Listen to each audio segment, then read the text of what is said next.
Hello, my name is Precious Leak, and this is Raynell Corey. And today we're gonna do a interview. I'm gonna interview her. So Raynell, tell me how your week went. Actually, for the most part, it went great. I had some little annoying antics at work, but other than that, it's been pretty good. What kind of annoying antics? Me and my co-teacher. My co-teacher is interesting. I'll say that she's interesting. A lot of times our coworkers are interesting. They can be very different from us. Definitely, I can definitely agree with that. She's somebody that I definitely never worked with before. Right. Her how can I say this? Her demeanor is just. She's one of those people you can't take. Like one day she's like another way, then the next day, like hey. A fickle person. Very fickle, and so it's been kind of hard, kind of working with her. Yeah. But the good news is we're almost in March, and the school year lets out the beginning of June, correct? Yes. So not much longer. Yeah, that's what I keep saying. It's just like so Yeah. far, but we are getting there, so I am happy about that. But I just be like, oh my gosh, like I don't know if I'll make it. Have you talked to administration about it? Yeah, like she's done had her with administration too, so they know what type of person she is and whatnot, and I guess they're just trying to take it day by day with her, or whatever they call themselves doing. So it sounds like there's people who see it from your point of view as well. Yes, finally. At first they didn't, but now they do. Right. When I was trying to express myself the first time to them about how she was, it was like, oh, no. Kind of a little, let me go brush that off, sweep it on the rug type thing. But then lately she's been really kind of doing the most, so they all see what I meant. Going on. Yes. Well, adults can be like children sometimes too. When it's an aggravation in their life, they act out in ways, not so much as a child act out, but I guess it could be kind of related to a child. But sometimes people have things going on in their life that they're not comfortable telling us about. I can agree with that. That's true. I can definitely, but then I guess that she got something going on in her life every day then. But that's not good. I hate to say it, but her actions shows that. I understand. I can understand that. I've been there and done that. It's hard. It's hard. But I said that I refuse to, let her take me out of my character anymore, because she took me out of my character a lot of times last year. So I vowed to myself, it's a new year. I'm not going there with you. You want to act like that by yourself. But I'm not going to give you the satisfaction like that anymore. Right. Because the fact is, like, our age difference is, it's a huge gap. Right.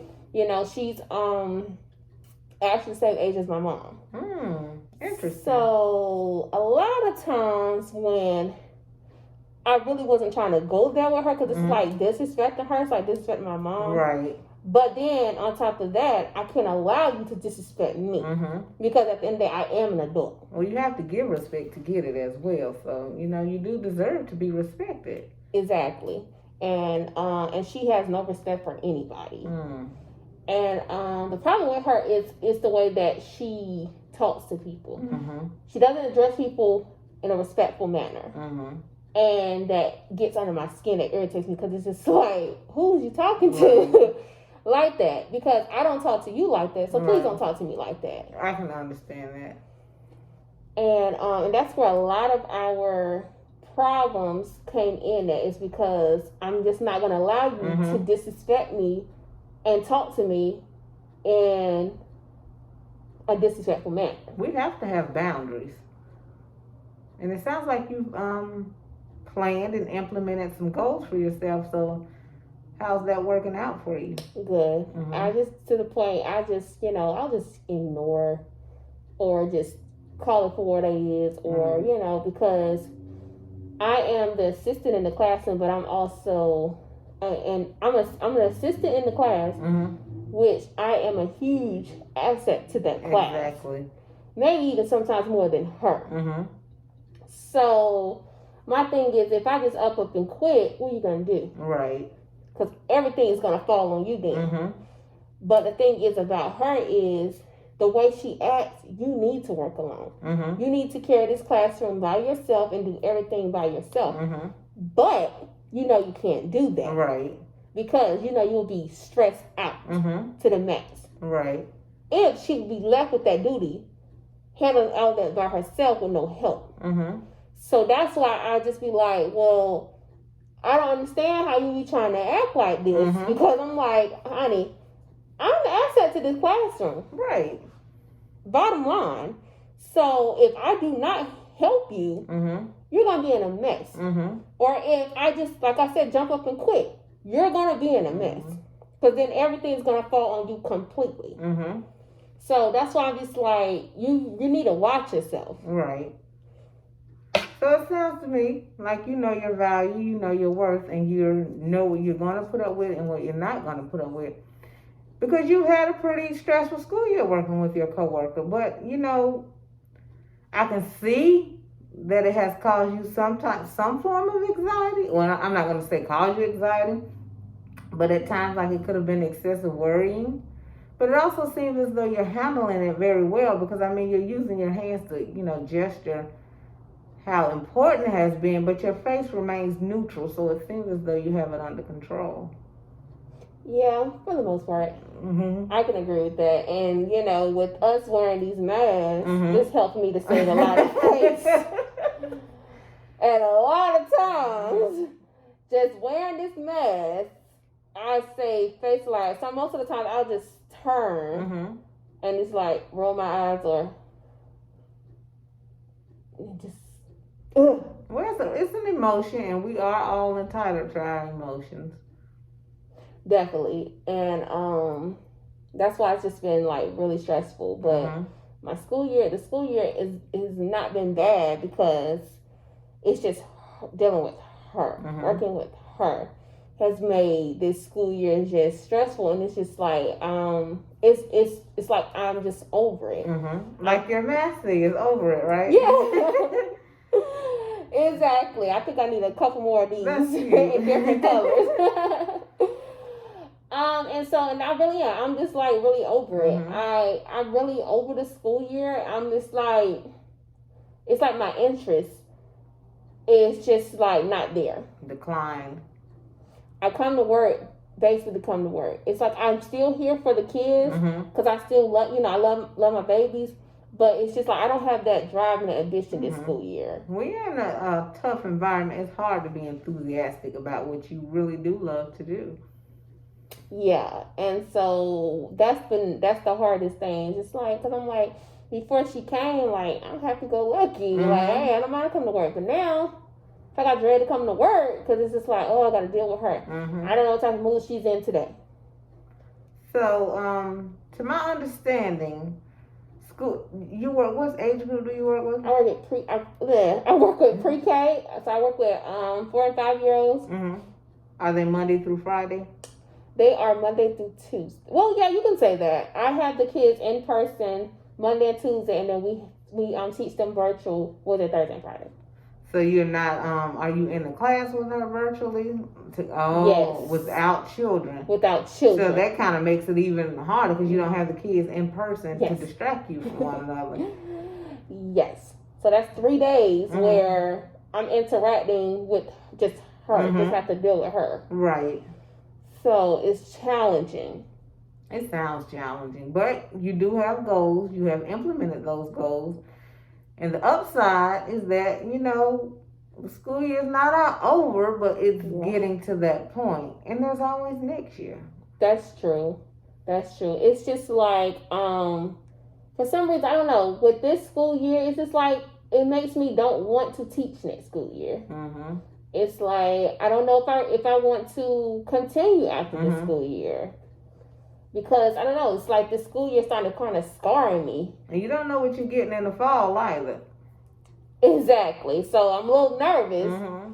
So I don't know. So I was like, I'm going to take this, when the school year, I'll take this summer to just kind of reflect and kind of just see what I want to do. Because right now, I don't know if I want to teach in come fall. Reflection is good. You know, sometimes we get to that point where it may be time to change. So maybe this is your time to change. Once you reflect on the school year, the negativity and aggravation and frustration it has brought you, you have that free time in the summer to reflect and, you know, go ahead and incorporate some changes. You know, you have that free open space. Yeah, I can agree with that. Definitely. So, I'm going to use that time to just do that, but I just don't know. I don't know. I just don't know. Like, teaching is not easy. It's not. It's definitely not. And then when you have to work with somebody like that, it makes things even harder.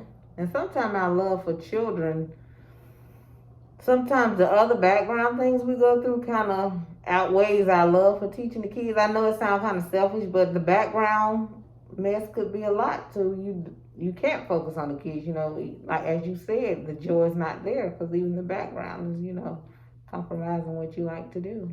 Yes, and that's my thing. It's compromised a lot.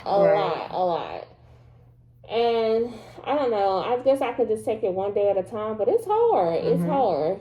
It's very hard. I will say, this week I didn't have to interact with her too much because she didn't work Tuesday.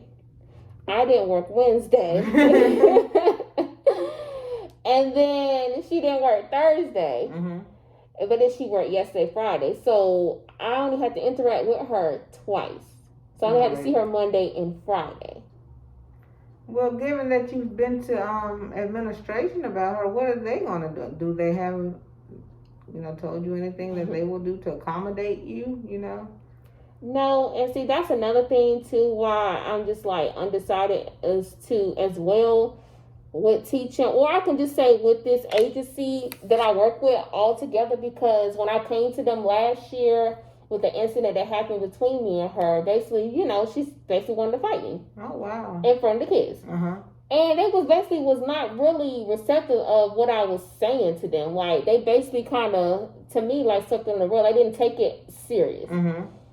But now, you know, when they see how she's been acting towards our director and other people around the agency, it's like now they getting the bigger picture now.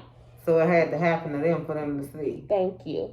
And I just don't understand, like, why I had to take that. I mean, I just, at the end of the day, it's always two sides to a story. But you said that you was going to speak with her, and y'all never did. So it's like, well, I come to y'all because I'm trying to do things right. I could have swept that under the rug like everything else that I did. It's a lot of things I swept under the rug that I didn't bring to my director or anybody else. But that, is because the fact is, like, you're crossing the line now. Because the situation wasn't that serious for you to try to go there with me. When I got agitated. Maybe I shouldn't have. I can't agree that maybe I shouldn't have said it how I want to. But the thing is, it's kind of like you're getting a taste of your own medicine because this is what you do to me every day. And I think it was like built up. So it just kind of just like came out like that. So I was just like, you know, in a way, I was like, okay. I was like, okay. I said, you can continue to finish reading the story. So she didn't like me saying that. So she goes into a whole kid sitting right in front of her. Literally right in front of her. I'm way over here across the room. And she's doing all that, which was unnecessary because my thing is, the situation wasn't that serious. She was upset because I went to go help another co-teacher that she does not care for like that because we have a close bond. And so she has a problem with that. So she has some jealousy? That's what I feel like it is. It's jealousy. Mm-hmm. But at the end of the day, I can't help it who I'm close to. Mm-hmm. I'm sorry that we have this very close bond. We both came into this job together. We didn't know each other, right. but we came in together. Right. We was in orientation, we was in everything together, and Mm-hmm. we just formed a bond Mm-hmm. for being basically like the newbies. Everybody's not going to jail together. You know, we have to understand that. And she has to understand that everybody's not going to jail. I agree. And so that's what I don't understand. But with her, you know, with her being the newbie in, we all try to welcome her in. But she came in just rambunctious and just that bad spirit and bad demeanor. You know, you have people that, like, literally, staff is like speaking to her, good morning, or have a good night, have a good weekend. And she'll act like she don't even hear it. Like, she ignores you. Oh, wow. Like, she's really a nasty person. And everybody in the center are really like me. We all talk to, but it's just her. She comes with a nasty attitude every morning. And it's like, okay, we're all exhausted too. We're tired, but hey, we're here at work. When our kids come in, do what we got to do for the day, and then we can go home. But it's every day that you come in with that. And it's just like, we all look at each other like, this woman is like what is your problem? Like, why are you coming in here like this? It sounds like your job tolerates a lot. My job tolerates a whole lot. So I'm worn out by the end of the day, not from my kids, but from her. Mentally. She's taking me and draining me mentally. And I would have thought my kids would do that. Exactly. Not at all. My kids don't drain me at all. It's her. So when I'm worn out, I'm tired from her. And it's like you have to communicate, because the kids can sense things too. You know, they know when something is not right. It's hard. I've been there and done it. It's really hard. Definitely. And so that's the only thing that just gets me. It's just like, we both here for the same reason. And it's just like, it's uncalled for. And especially, like, don't do some of this stuff in front of the kids. And then you get around administrative stuff, you want to switch up. But, you know, they was all buying all that stuff. But now when they see what type of person she really is, now they see things clearly. Because I'm thinking to myself, like, I'm a person that's like, I don't have to just sit up here and just walk around here and just make up a bunch of lies about how a person is. I work in this classroom with this woman, and I'm not gonna walk around here and just lie on this woman saying that she's doing this and doing that, and she's not. That's not the type of person that I am. If I'm telling you what this woman is big facts. This is how she is, and this is what she does in this classroom. And then once she gets to administrator or with our manager, she switches up like she's a whole totally different person. You gotta look like, that's not what you said. That's not how you said it. It's just like, wow, you really have to do a double take. Like, is this the same woman? But you know what I learned? Well, I was told early on, always keep a small notepad and a pencil and record. Try to be precise about the date, the time, when, and where it happened. You know, keep a record. So when you go and say, this is what she did, this is the time she did it, and this is what the order it was done in, and this was her tone. You know, try to be as precise as possible. Always, like, have your data. I like that. And so moving forward, I'll definitely start doing that. Hopefully, we don't have any more issues or problems, because, you know, she acted like she had sense yesterday. You know, at work. She acted like the way she acted like yesterday, it's like, well, nobody didn't mind being around her. Like, she was, you know, right. But you can't say that, you know, come Monday, it could be a whole nother, you know. Yeah. And that's where the problem comes in. It's this up and down with her where I just can't take it. You know, I want somebody that's going to be yourself at all times. Don't keep switching up, because then it's like, okay, 1 minute you all nice, you go, then the next minute it's just like, who is this woman? But it sounds like you know who you are as a person, and you're handling yourself as such. You know, you're maneuvering around her, doing what's best for you to keep your mind and spirit up. So that's a good thing. Because as long as you know who you are, it's hard. You don't want to change people, but it's hard to accept them as well too. And it's even harder when you have to work with them. Like, sometimes there's just nothing you can tell somebody because the bottom line is you're just not going to jail with them. And that's just all it is to it. I agree. And that's my thing. It's like, I'm not close with you. I'm close with other people. We're just co-workers. Mm-hmm. And that's just what it is. Mm-hmm. You know, we don't have to be we're not going to be the best of friends Mm-hmm. because I don't really care for you like that. Mm-hmm. I just deal with you because of the sake of these kids. Mm-hmm. And just leave it at that. Mm-hmm. I'm sorry that you happen to be one of the first co-teachers I had that I don't get along with. Right. Because I get along with all of my other past co-teachers that I still have a bond with still to this day. And in life, that'll happen. You know, we're all different people, so it's bound to happen. Yes. I just didn't think it was going to happen to me. Oh, yeah. I never thought this would happen to me because I'm so used to having great co-teachers. We just like this. Towards each other. But I've never had to work with something like this. Mm-hmm. So this is very new for me. Mm-hmm. And that's why I don't know how to handle it. It's a challenge, and you saying you don't know how to handle it, but I hear you handle it. Like, you definitely, you know who you are. You came up with the goals for yourself. You follow a protocol. It's going to administration versus handling it on your own. So you are handling it. It's a challenge, but you are handling it because it could have went left. With anybody else, it probably would have went left. So you are handling. You know, you're doing what you got to do. Finish out the school year. I agree. I'll just continue to do my best. Just keep doing what I'm doing. And all the other nonsense that she be carrying, I just tune it out and ignore it like I've been doing. Well, that makes me happy to hear you say that because I know you said this year was challenging. But you're making it. You set goals for yourself. You know who you are. You're working at it. And you just, like you said, you do what you got to do because you know who she is. So you work around that now because now I know what I'm dealing with. I don't know what I'm getting every day, but I know who I'm dealing with. Right. So right now, is there anything else you'd like to share? No, I think I shared the most thing that has been working. Well, thank you. No, thank you.